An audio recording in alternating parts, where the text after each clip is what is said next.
हरिओम. भगवद्गीता बोध. योगदास श्री जयगणेश जोशी यांनी केलेले निरूपण. अध्याय पहिला. अर्जुन विषाद योग. ओम श्री परमात्मने नमः. अथ प्रथमोऽध्यायः. जय योगेश्वर. परमात्म्याला नमस्कार. अध्याय पहिला. श्लोक क्रमांक 25. भीष्मद्रोण प्रमुखतः सर्वेषामच महीक्षिताम्. उवाच पार्थ पश्चैतान् समवेतान् कुरुनिति. पितामह भीष्माचार्य, गुरुवर्य द्रोणाचार्य तसेच इतर सर्व उपस्थित राजे यांच्यासमोर रथ उभा करून भगवंत श्री म्हणाले, पार्था, येथे एकत्र आलेल्या कुरुवंशीयांना पहा. भीष्म द्रोण प्रमुखतः सर्वेषामच महीक्षिताम्. भगवंत श्रीनी रथ अशा जागी आणून उभा केला आहे की समोर त्याचे पितामह भीष्माचार्य आणि गुरुवर्य द्रोणाचार्य हे दिसतील. प्रमुख राजे स्पष्ट दिसतील. रणांगणावर आल्यावर अर्जुन इच्छा व्यक्त करत आहे की दोन्ही सैन्यांच्या मध्यभागी रथ उभा करा. अर्जुनाची यामागील भूमिका भगवंत श्री ओळखून आहेत.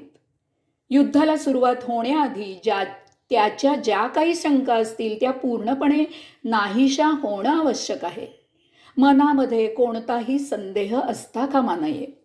नाहीतर लढाईला सुरुवात झाल्यावर अचानक काहीतरी वेगळं कल्पना न केलेले त्याच्या समोर आल्यावर अर्जुन विचलित होऊ नये. जे काही शंका निरसन करायचं आहे ते सुरुवातीलाच होऊन जाऊ दे. यास्तव अर्जुनाने नुसता म्हणायचाच अवकाश त्वरित भगवंत श्रींनी रथ त्याच्या इच्छेप्रमाणे आणून उभा केला. उवाच पार्थ पश्चैतान् समवेतान् कुरुनिति. दोन्ही सैन्यांच्या मध्यभागी रथ आणून उभा केल्यावर भगवंत श्री अर्जुनाला सांगत आहेत की घे, पाहून घे, तुझ्या मनाप्रमाणे रथ उभा केलेला आहे. परंतु यातही भगवंत श्रींची लीला आहे. रथ दोन्ही सैन्यांच्या मध्यभागी आणलेला आहे.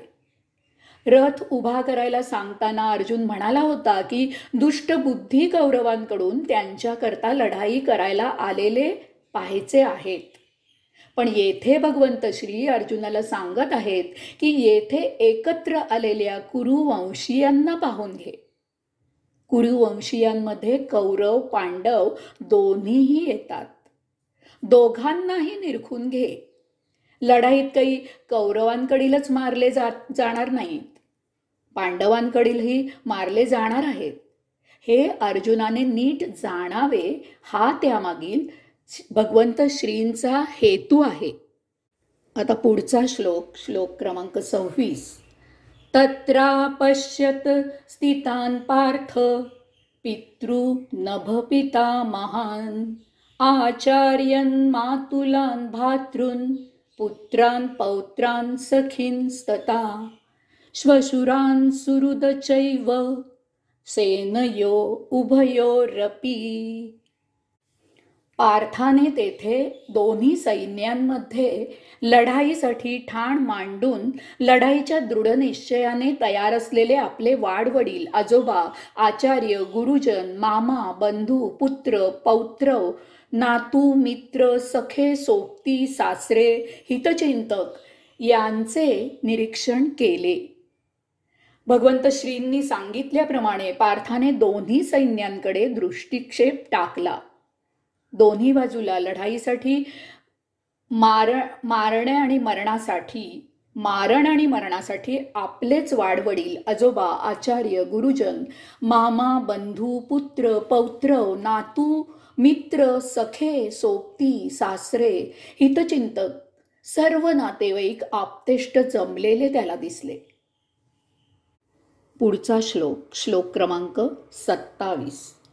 तान समीक्षस कौन्तेयस सर्वान् बंधूनवस्थितान् कृपया परयाविष्ट विषिदन् निधन ब्रवीत निधन ब्रवीत.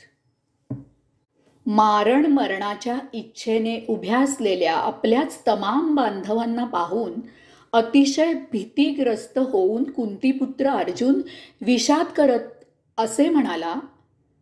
रणांगणावर येईपर्यंत अर्जुन युद्धोत्सुक होता. याआधी त्याने कितीतरी लढाया लढलेल्या आहेत, जिंकलेल्या आहेत, परंतु येथे सर्वच नातेवाईक जमले आहेत हे पाहून तो गांगरला. भीतीने व्याकुळ होऊन विषाद करत म्हणू लागला. हरिओम.